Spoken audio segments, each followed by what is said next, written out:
Good morning, everyone. Yeah, it's an honor and it's humbling to be up here. And just want to thank all you guys for coming. It's a great time for us, learning from you guys and just fellowshipping, and the time last night there at the shop was great. It's good to see the passion that all of you have, and yeah, we learn a lot from each other. So thanks for coming.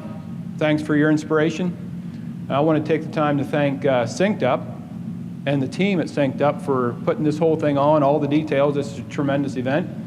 So you guys did a great job. Give them a round of applause.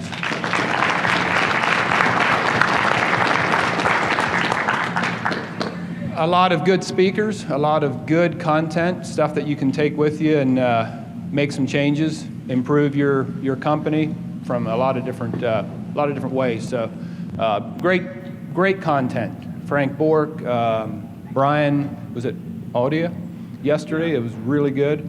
Of course, yeah, all the practical nuts and bolts of finances, all that stuff. So I want to thank Matt, my partner. Matt's my youngest brother, and we've been together for 15 years, I think, in a partnership. Steve, can you bring the mic right up? I can try to do that. Ooh. Thank you. Okay. Now we can hear you. So, yeah, I just want to thank Matt for his contribution, and he's been a great partner. Enjoy working with him, and he brings a lot to the company. A lot of you guys know him because of the stuff that he posts. So, thanks, Matt. Yep, absolutely. It's good to be here, and thank you all for coming. So this, what you see at the shop and I guess here of Tussey Landscaping is a culmination of 30-some years of work. Obviously, my brother, Steve, 10 years older than me, and my oldest brother started it.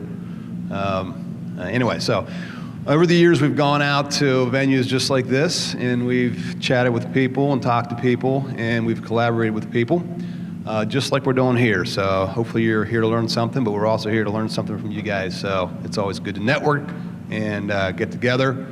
And yeah, it's definitely it's not any one or two of us that have come together. It's a collection of ideas and everything from other companies in the industry to the guys that have been with us for 10, 15 years.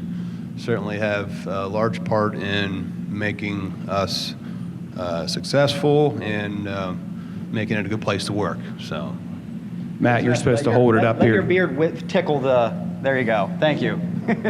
Yeah, and with that, I want to take just a moment to say thank you to our Tussey team, because I told them there's a lot of guys coming, and you guys are a big part of what, makes our company. So it is a collaborative effort.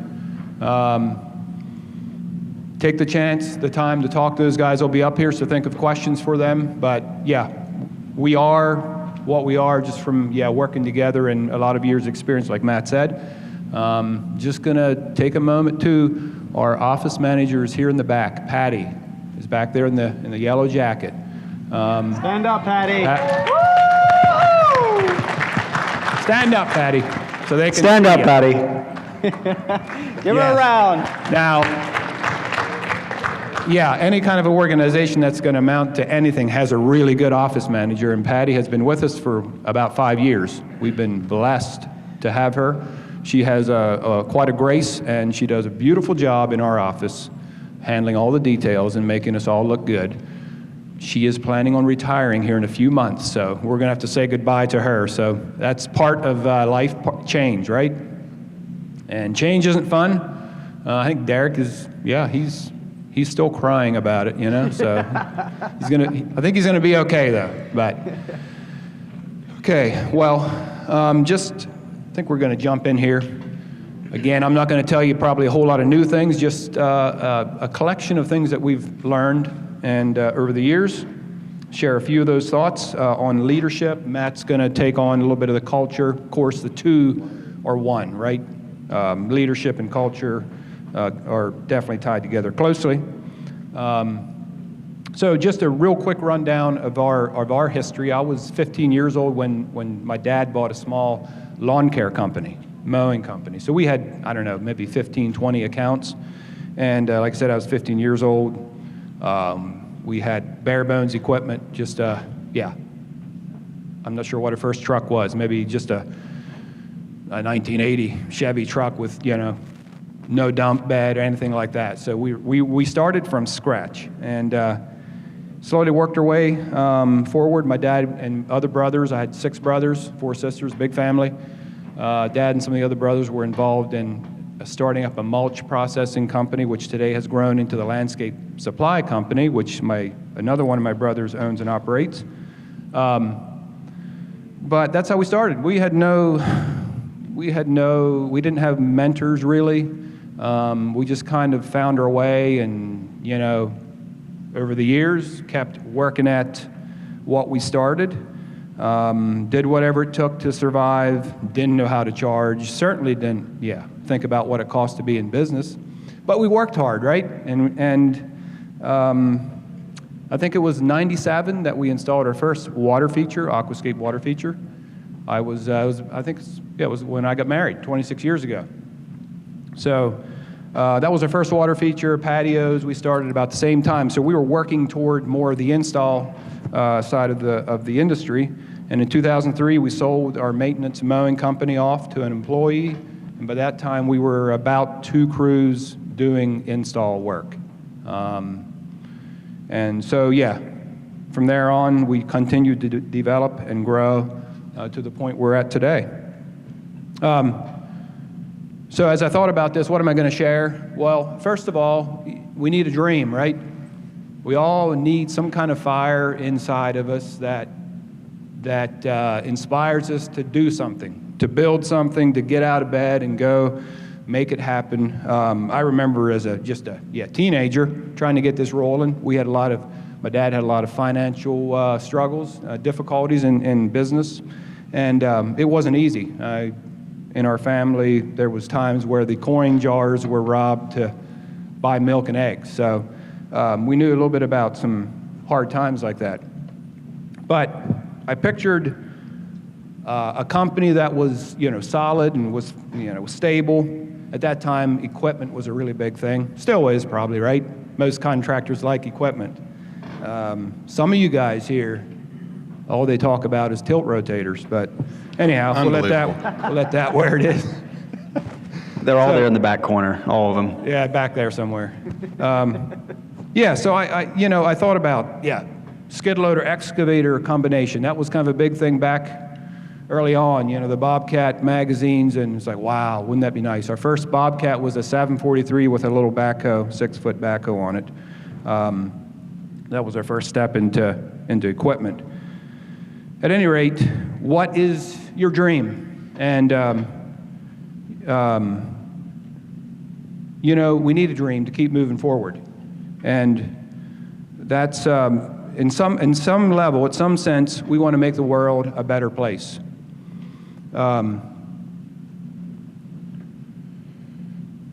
What is the dream? Become a better person, make life great for your family, your team, and like I said, in some way, make the world a better place. I think our dreams evolve as we go. They need to.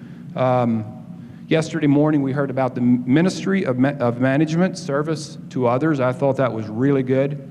As we evolve in our dreams and our business, we come to a point where we need to realize that it needs to be bigger than me, bigger than what I get, bigger than what makes me feel good, if we're going to have a dream that means anything and that makes the world a better place.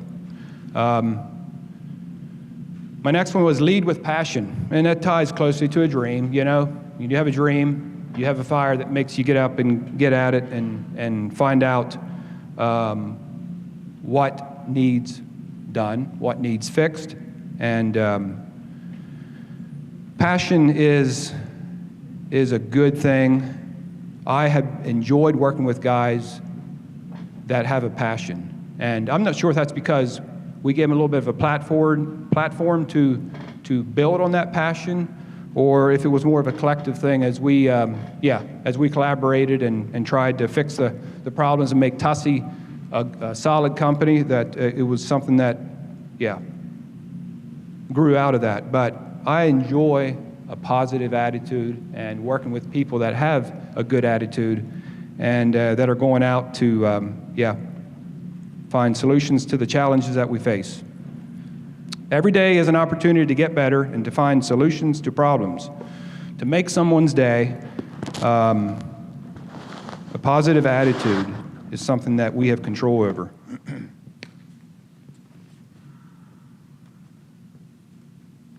Some of my best days are when you're out there, up against things, difficult problems, when you have a team that you can work together and find a solution and push through and get the job done. A great day is working with a team that is passionate. Set out to exceed expectations. I know one thing that we throw around our company is we aren't just out to wow the client. We'd like to wow ourselves first of all with the product that we're making, and that's part of that passion. And learning from other passionate folks, and I believe that's why you're all here, and we're learning from each other. One of the things with passion, it needs blended with purpose. As I thought about that, I thought about our mission statement, and I'm going to read that to you. The purpose: deliver the best design, build, and customer experience in our market through an organization that is God-honoring and where each member of our team is inspired to better their lives. And that puts purpose into what we do. We want to deliver the best and that customer experience. And it's done by honoring moral values like integrity and honesty and respect for each other. We're all, as humans, made in the image of God, so we want to honor that. We want to deliver the best. We want to go the second mile. We're going to fix our problems. We're going to fix problems that aren't even ours at times to deliver that experience and deliver something that is God-honoring. So through that, I believe, is where our team finds purpose, and when we all have that purpose, we can better our lives and those around us. The third one I have is lead with empathy, and I think that's something that Matt and I strive to do. We're involved with our team in the daily grind for the most part, and we enjoy that. We choose to be there. We have people in our office. We have good salespeople, and Matt and I tend to find ourselves and work in the trenches a good bit. Matt more so than I, but we're out there. We hear the problems, the issues around the coffee table in the morning, tension points. We can ask questions and find out what they're facing, and sometimes we hit hard crunches. We get out there and try to help get through those. I think that builds team. Asking questions. Know what's going on. Ask questions, listen, and it goes a long way. You'll be surprised what your team will do and what they'll do for you, how much they'll have your back. Even just recognizing the input that your employees have in your company, your team.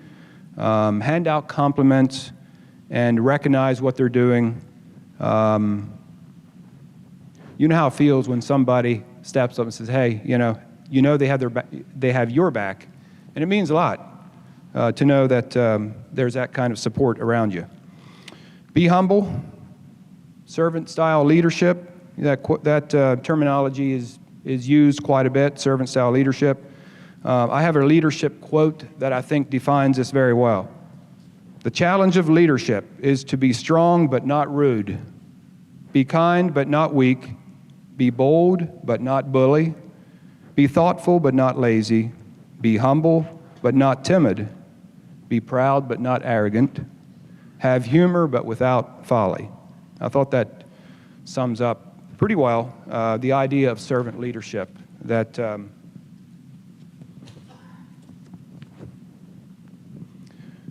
yes, so servant leadership doesn't mean, we're timid, but it does mean we listen.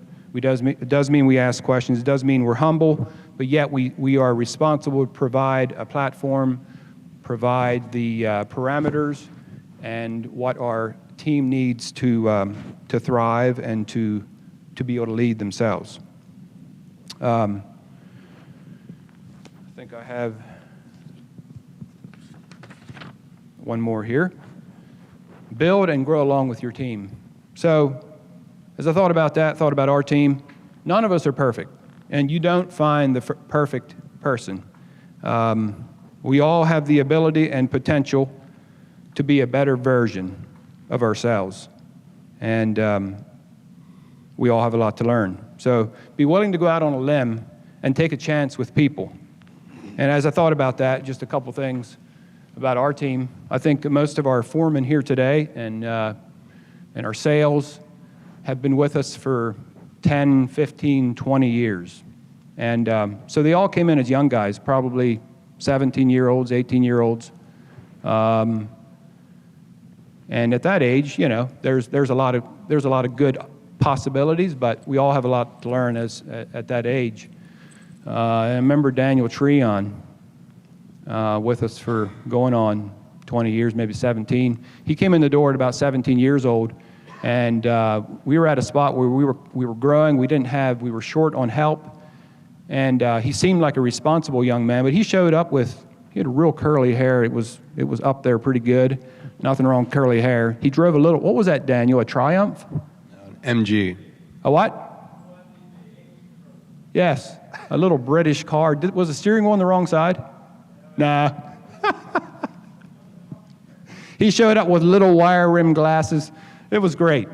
And nothing against any of that, but it was Daniel as a 17-year-old, and here he is.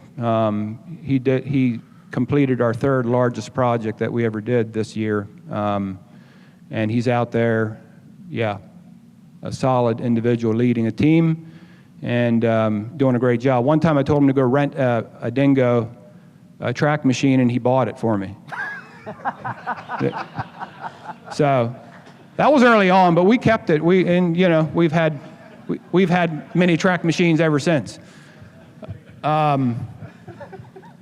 Derek, pushed his way into our world. He was he was going through college for the landscape management, and he wanted to design and sell, but we weren't ready for that. So we kept him in the field for about 5 years, and he was pushing the whole time to get into sales. I'm like, well, I'm just not ready yet. How are we going to do this? We're going to have another team, another set of equipment. I'm telling you, Steve, I can make it happen. I'll show you. I can do big things. So it got to the point where after he set skid loaders on their tailgate and stood on the gas pedal and the brake pedal at the same time at red lights, we finally decided we better get him in the office. So very aggressive individual. He has done excellent for us, and he has helped us grow in a lot of ways with the type of products that we install, just a vision for the complete outdoor living space. And talk to him if you have a chance. Reynold over here with the beard over here at the table. He is our in-house philosopher. You could ask him at any time, hey, Reynold, what are you reading? Oh, I tell you what. And he'll go on 20 minutes about some kind of interesting topic. He likes to get inside people's heads. He's artistic, and he's out there running a crew and getting it done. So Dustin, same story. Came in as a 17-year-old. He's now running the crew that Matt ran as a foreman, and he somehow manages to get people to eat out of his hand. They're feeding him about every day, and those kind of things. So, what can I say? Work with people, give them a spot, give them a chance, and you'll be amazed at what can be done together. So, I think that's all I have. I'm going to turn it over to Matt. He's going to talk a little bit more about our culture and some of the things that we do that way. All righty. Yeah, that story about Derek getting the gas and the brake pedal mixed up. It's not really funny. I just about died in that incident, but anyway, you can ask him about it. And it looks like Steve didn't leave me any time here. The clock's saying 0. It's okay. Don't worry about it. I'm a little nervous about this. Obviously, the Tussey guys are here, and Derek said he's going to be fact-checking me the whole time, so it's a little bit worrisome. But anyway, as far as culture goes, culture is something that, I guess it kind of happens by, in a way, default, whether it can be bad, it can be good. You do have to be intentional about it, but it will happen one way or the other.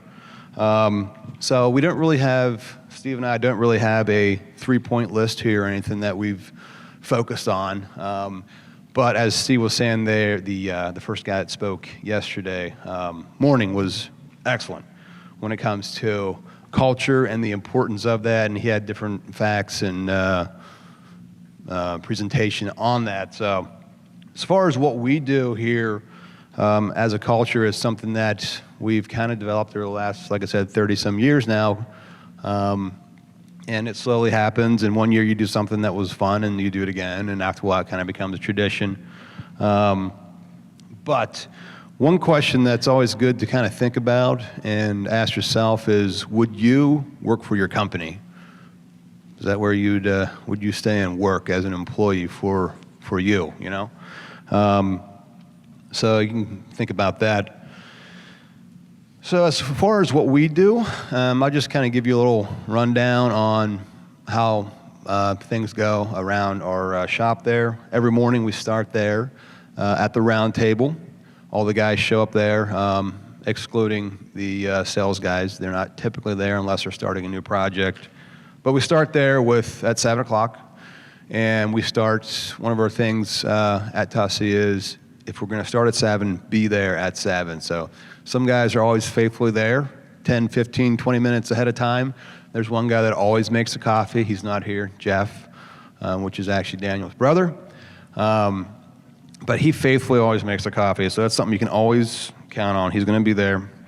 And then Dustin is always the second guy that shows up. So anyway, it's funny little things like that you kind of start seeing the pattern. But we start there at the shop every morning, 7 o'clock, with coffee. And if it happens by time, for sure, that guys are late, but typically kind of our thing when it comes to culture is be there on time. If everywhere from, the guys doing the sales, we try to be punctual, Get together in the morning. That's a big thing. And we always drink coffee, and we're not really, for the longest time, we had this gas station coffee, so we tried to up our coffee game around there to make sure it's decent. And we don't always discuss business. At the round table, it can be just whatever. It could be jokes. It can be a wide-ranging conversation. There often is a little bit of, hey, what's going on for the day? But typically, we try to kind of have that lined out. We make sure that all the guys have the information they need when it comes to work, and even a bigger picture as far as business. We have what we call an open book policy. Pretty much all the numbers, our sales goal and whatnot, it's all something we talk about at the beginning of the year. Here's our sales goals, guys. This is what we did last year. This is what we need to do this year. Here's our break even. So when it comes to that, we have an open book policy, even down to the individual jobs.